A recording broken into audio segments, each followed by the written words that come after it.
Buenos Aires, en el puerto de Santa María del Guanay.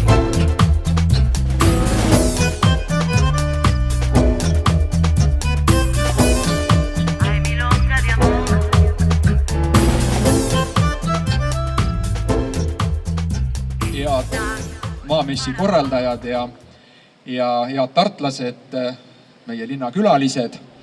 Kõigepealt ma õnnitlen maamessi ja maamessi korraldajaid 25.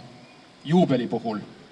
See on väga vajalik ja tore mess, mis Tartus juba veerand sajandit toimub. Head inimesed, ootame teid, tulge vaatama ja ma usun, et ei kahetse. Aga peaaegu oleks mul meelest ära läinud üks asi, et nagu alati, mul on volitus taskus. Ja see tähendab seda, et põllumehed on volitanud mind küsima, et kas oleks ka sellel aastal võimalik võtta võim enda kätte.